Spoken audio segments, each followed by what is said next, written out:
माँ छी, कैसा चिकन टिक्का बना है, बिल्कुल भी कोई टेस्ट नहीं है इसमें। और ये सालन भी कितना फीका लग रहा है। आज तो चिकन खाने में बिल्कुल भी मजा नहीं आ रहा है। माँ जी, मैं कब से कह रही हूँ आपको कि इस मेड को चेंज कर दीजिए, उसे चिकन बनाना नहीं आता। अरे बहू, चेंज तो मैं इसे अभी कर दूं, लेकिन कोई और मेड मिलेगी तब ना। जब भी कोई सुनता है कि हमारे घर में तीनों वक्त चिकन ही बनता है, वो भी अलग अलग 10 वैरायटी के साथ, तो कोई भी मेड काम करने को तैयार ही नहीं होती है। बड़ी मुश्किल से मिली है ये। अरे माँ भाभी, आप दोनों क्यों इतना परेशान हो रही हो? अगले महीने प्रेम भैया की शादी है। जब प्रेम भैया की वाइफ आएगी तो वो हमारे लिए चिकन बनाएगी। मैंने तो सुना है कि मेरी होने वाली भाभी काफी अच्छा खाना बनाती है। सही कह रही है प्रीति बेटा, बस जैसे तैसे करके 1 महीना गुजर जाए, फिर तो बहू के हाथ से बनवाएंगे हम लोग चिकन। ललिता के पूरे परिवार को चिकन खाने का बड़ा शौक था। साल भर ये पूरा परिवार सिर्फ चिकन खाता रहता था। यहाँ तक कि खाने में तीनों वक्त इन्हें चिकन की 10 अलग अलग वैरायटी चाहिए होती थी। कभी चिकन लॉलीपॉप, चिकन टिक्का, तो कभी चिकन मसाला, बटर चिकन। जहाँ एक तरफ यह पूरा परिवार अपनी होने वाली बहू माया से चिकन बनवाने के सपने देख रहा था, तो वहीं दूसरी तरफ माया। जब तक तेरा पनीर बनकर आता है तू तब तक मेरा एग रोल ट्राई कर। इस एग रोल को मुझसे दूर रख। तू जानती है ना कि मुझे नॉनवेज से कितनी नफरत है। एक बात बता, तू नॉनवेज से इतनी नफरत करती है, अगर कल को तेरा होने वाला ससुराल ही रोज चिकन खाने वाला निकला तो फिर क्या करेगी? अपने पति को तलाक दे देगी क्या? यार, मुझे नहीं लगता कि मेरा होने वाला ससुराल नॉनवेज खाता होगा। मैंने आज तक कभी ये नहीं सुना। आई एम 100% श्योर कि वो लोग बिल्कुल मेरी और मेरी फैमिली की तरह प्योर वेजिटेरियन होंगे। माया की ये गलतफहमी तब दूर होती है जब वो इस चिकन खाने वाले ससुराल में आ जाती है। और आज माया की पहली रसोई की रस्म होती है। माया बहू, तुम अपनी पहली रसोई का खाना बनाने के लिए जा रही हो, लेकिन थोड़ी देर के लिए रुक जाओ। अभी प्रेम और जगन मुर्गा ला रहे हैं। उनके आने के बाद तुम आराम से अपनी रसोई की तैयारी करना। सॉरी माँ जी, क्या कहा आपने? मुर्गा? हाँ, मुर्गा। माया, मुझे तुम्हें पहले ही बता देना चाहिए था, लेकिन इस शादी की भाग दौड़ में मैं तुमसे ठीक से बात ही नहीं कर पाई। वो क्या है ना, हमारे घर की नई नवेली बहू अपनी पहली रसोई की रस्म में सिर्फ चिकन ही बनाती है, वो भी 10 अलग अलग टाइप के, इसलिए तुम्हें भी चिकन ही बनाना है। माँ जी, भाभी क्या कह रही हैं? आप जानती है ना कि मैं वेजिटेरियन फैमिली से हूँ, तो मैं नॉनवेज कैसे बना सकती हूँ? और आप लोगों ने भी नहीं बताया मुझे कि आप नॉनवेज खाते हैं। अगर पता होता तो मैं कभी भी रिश्ते के लिए हाँ नहीं करती। ये तू क्या बकवास कर रही है? हम लोग बस चिकन खाते हैं, ना कि इंसानों को मारकर। अभी थोड़ी देर में प्रेम मुर्गा ले आएगा, तो उसे अच्छे से काट कर साफ करके तू चिकन की 10-10 अलग वैरायटी बना देना। एक तो आप मुझसे चिकन बनाने के लिए कह रहे हैं और ऊपर से मुझे उस मुर्गे को मारना होगा। नहीं माँ जी, ये मुझसे नहीं हो सकता। अगर तुझसे नहीं हो सकता बहू, तो अभी भी देरी नहीं हुई है। कमरे में जा, अपना सामान उठा और वापस अपने मायके चली जा। हमें तेरे जैसी बहू नहीं चाहिए। अपनी सास जेठानी की ऐसी बातें सुन माया तो बेचारी परेशान सी हो जाती है। उसे कुछ समझ नहीं आ रहा होता कि वो क्या करे। थोड़ी देर में प्रेम माया को एक मुर्गा लाकर दे देता है, जिसे देख माया। मैंने तो आज तक किसी चींटी तक को नहीं मारा, इस मुर्गे को कैसे मार सकती हूँ? अब मैं क्या करूँ? अगर इस मुर्गे को मैंने नहीं मारा तो माँ जी मुझे घर से निकाल देंगी, और अगर मार दिया तो मैं कभी अपने आप को माफ नहीं कर पाऊंगी। माया जैसे उस मुर्गे को मारने के लिए चाकू उठाती है, तो उस बेचारी के हाथ कपकपाने लगते हैं। लेकिन बेचारी माया के पास उस मुर्गे को मारने के अलावा और कोई रास्ता नहीं था। माया उस मुर्गे को पकड़ती है और अपनी आंखें बंद कर चाकू से उस मुर्गे को मार देती है, और बड़ी मुश्किल से उस मुर्गे को साफ कर अलग अलग 10 तरह के चिकन बनाने लगती है। कितनी बदबू आ रही है इसके अंदर से। ये लोग इंसान है या कोई शैतान? कहाँ फंस गई मैं? माया के हाथ से बने हुए चिकन को खाकर माया के ससुराल वाले काफी ज्यादा खुश होते हैं। भाभी, ये चिकन कोरमा तो बड़ा ही लाजवाब बना है, मजा आ गया खाकर। हाँ भाभी, और ये चिकन के कबाब भी, मुझे पता नहीं था कि चिकन के कबाब कभी इतने टेस्टी भी हो सकते हैं। माया के ससुराल वाले तो खुशी खुशी चिकन के पकवानों को खाने लगते हैं, लेकिन बेचारी माया उस रात भूखी ही सो जाती है। माया को लगा था कि शायद एक दिन की बात है, लेकिन अब तो यह रोज का हो चुका था। रोज माया को न चाहते हुए भी मुर्गे को मारकर उस चिकन से 10 अलग अलग तरह के चिकन बनाना पड़ता था, वो भी दिन में तीनों वक्त।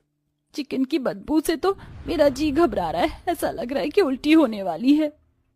चिकन की बदबू से माया का दिल घबराने लगता है और देखते ही देखते किचन में ही उल्टी कर देती है। लेकिन बेचारी माया को इन सब के बावजूद भी हर दिन चिकन बनाना पड़ रहा था। 1 घंटे से नहा रही हूँ लेकिन ये चिकन की बदबू तो मेरी बॉडी से निकल ही नहीं रही है। मन तो कर रहा है कोर्ट जाकर जल्द से प्रेम को तलाक देकर इस ससुराल से छुटकारा पाऊं। लेकिन अगर मैंने अपने पति को तलाक दे दिया तो मेरी माँ बाप पर क्या गुजरेगी। उन्होंने अपने जीवन की सारी जमा पूंजी लगाकर इतनी धूमधाम से अरमानों से मेरी शादी की है। भगवान, मैंने ऐसा कौन से पाप किए थे जो मुझे इस जन्म में ही सजा मिल रही है। मेरा तो अब इस रसोई में जाने का मन ही नहीं करता है। ऐसा लगता है कि जैसे एक ऐसे कमरे में जा रही हूँ जहां पर न जाने कितने लोगों का खून हुआ हो। पूरा किचन 24 घंटे चिकन की बदबू से महकता है। माया मुंह पर कपड़ा बांधकर किचन में जाती है और मन ही मन अपने ससुराल वालों को कोसते हुए मुर्गे को मारकर चिकन बनाने लगती है। माया अब इन सब से इतना परेशान हो चुकी थी कि वो इस बारे में अपने ससुराल वालों को समझाने की काफी कोशिश करती है। आप सभी लोग चिकन खाते हैं, खाइए, कोई मना नहीं है, लेकिन इस तरह रोज रोज चिकन खाना क्या सही है। ऊपर से आप लोग उस बेचारे मुर्गे को भी मेरे हाथों से मरवाते हो। न जाने मरने के बाद मुझे भगवान कौन सी तेल की कढ़ाई में तलेंगे। आप लोगों की वजह से मैंने कितना बड़ा पाप कर दिया है और रोज करती हूँ। अरे बहू, हम दुनिया के पहले थोड़ी ना है जो मुर्गा खा रहे। अरे और भी कई लोग हैं, उनको तो कोई प्रॉब्लम है ही नहीं। तो तू क्यों इतना परेशान हो रही है? चल जा और जाकर खाने की तैयारी कर। और हाँ, आज मेरे लिए चिकन लॉलीपॉप बनाना, ठीक है? माया के लाख समझाने पर भी उसके ससुराल वालों पर इस चीज का कोई असर नहीं होता और ऐसे ही समय गुजरता रहता है। माया शाम सभी के लिए चिकन के पकौड़े कबाब बनाकर हॉल में ले जाती है। पूरा परिवार टीवी देखते हुए चिकन कबाब और पकौड़ों का लुत्फ उठा रहे होते हैं कि तभी टीवी पर एक न्यूज आती है। आज फिर पुलिस ने 4 इलीगल फैक्ट्री पर ताला लगाया। सूत्रों के मुताबिक इन फैक्ट्री में काम करने वाले लोग जंगलों से शेर, चीते, टाइगर, भालू जैसे जानवरों की खाल की जैकेट, बूट्स, बैग्स जैसी चीज बनाया करते थे। एक सर्वे के अकॉर्डिंग हमें पता चला है कि जिस तरह से हमारे देश में जानवरों की खाल के ये लेदर के सामान बनाए जा रहे हैं, अगर इस तरह ये काम जारी रहा तो एक समय ऐसा आएगा कि हमारे देश में कोई भी जानवर नहीं बचेगा। उस टीवी एंकर की बात सुन और न्यूज देख सभी को काफी ज्यादा बुरा लगता है। कैसे कैसे लोग हैं, आखिरकार क्या मिलता है मासूम जानवरों को मारकर इन लोगों को। अगर मेरा बस चले तो मैं तो कभी भी किसी जानवर को किसी के नुकसान ना पहुंचाने दूं। अरे वाह, ये तो वही कहावत हो गई, 900 चूहे खाकर बिल्ली हज को चली। वैसे माँ जी, बाबू जी, मुझे नहीं लगता कि ये बात आप लोगों को शोभा देती है। क्यों बहू, तू हमसे इस तरह क्यों बात कर रही है? वैसे हमने किस जानवर को मारा? आप लोग तीनों वक्त जो चिकन खाते हो वो क्या वेज है? वो भी तो जानवर है। आप लोगों ने सोचा है कि जब हम उस बेचारे मुर्गे को मारते हैं तो उसे कितना दर्द होता होगा? वो अपने सामने अपनी मौत को देखकर कितना घबरा रहा होता है। लेकिन नहीं, आप जैसे लोगों को तो बस अपने टेस्ट की पड़ी है।